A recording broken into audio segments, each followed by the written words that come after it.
សូមជម្រាបសួរពុកម៉ែបងប្អូនសាជាថ្មីថ្ងៃនេះនាំពុកម៉ែបងប្អូនមកទស្សនាវាស្រែ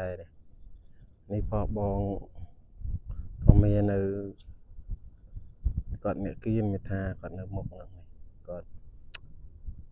ត្រាំពូជហាលហើយខ្ញុំទៅលើកពូជទេអ្នកធ្វើខ្សែប្រាំងបងប្អូនតែខាងនេះគាត់ធ្វើខ្សែភាសាអញ្ចឹងចិត្តចេញហើយចេញមួយហើយអ្នកស្រែប្រាំងច្រូតបានម្ដងហើយត្រូវចិត្តច្រូតដំណើរគ្នានឹងហើយក្រោយយ៉ាងហ្នឹងនៅក្រោយស្រែនាងខុននេះស្រែភាសាគេហ្នឹងតិចទេក៏ប៉ុន្តែឆ្នាំនេះដោយសារទឹកទន្លេធំទឹមស្រកជាងឆ្នាំនេះយើងទំធ្វើហើយយើងត្រូវឆ្នាំនេះយើងត្រូវដល់វគ្គបាចជីទី2ហើយក៏ប៉ុន្តែឆ្នាំនេះអត់តាន់នឹងបានធ្វើទៀតដោយសារទឹកទន្លេធំពេកបងប្អូនហើយបងប្អូនយើងខាងនោះគាត់កំពុងតែវាយដីហើយតែខ្ញុំទៅទឹកស្រកផុតភ្លឺខាងនោះបងប្អូនអញ្ចឹងខ្ញុំអត់តាន់បានធ្វើទេ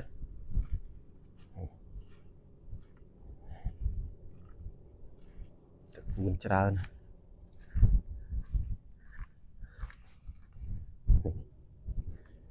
យើងមេគាត់នៅគៀននោះគាត់ទៅចោះមកដែរ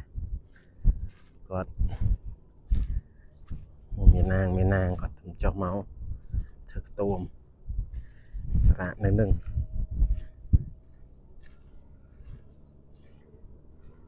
ហើយនេះ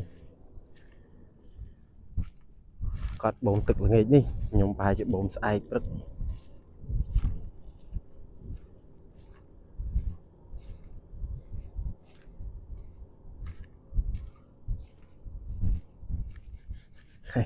ហើយទឹកនឹងនំគ្រាន់តែហេវថ្ងៃដៅនៅវាស្រែស្រូវឆ្នាំនេះអត់សូវល្អទេដោយសារលិចទឹកទន្លេលិចយូរទៀតតែគាត់ស្រោតប៉ុណ្ណេះនៅក្រាន់ហើយខ្លះគេខូចអស់បើអ្នកខាងមុខនោះស្រែគាត់បានខូចទេដោយសារទឹកទន្លេខ្សែប្រាំងទឹកទន្លេលិចខូចអស់គ្រប់អីគាត់បានច្រូតម្ដងទៀតនេះ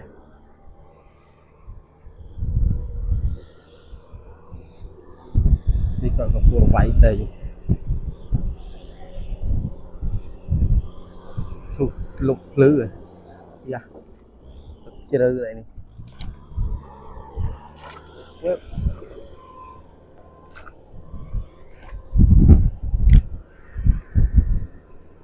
អូនេះបូមប្រហូរ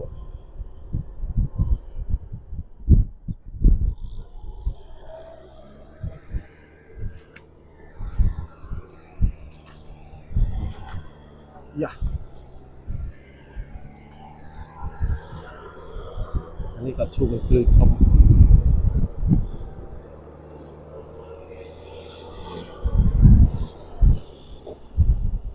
មកឡាឡូហ៊ី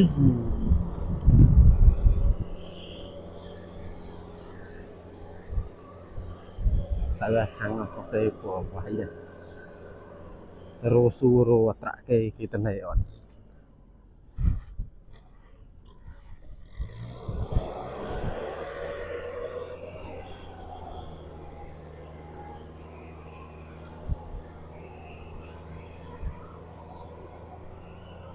ជួយ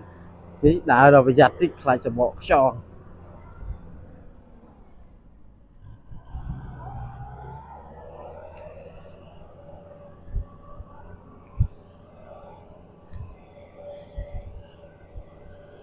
អូឈឺជើងបងប្អូនអើយដីប្រេះកាហែងចេះបាក់ដើរជាងនឹងផុកទៀតចា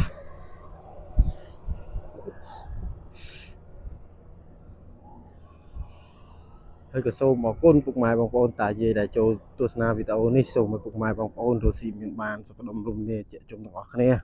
សូមអរគុណសូមជម្រាបលា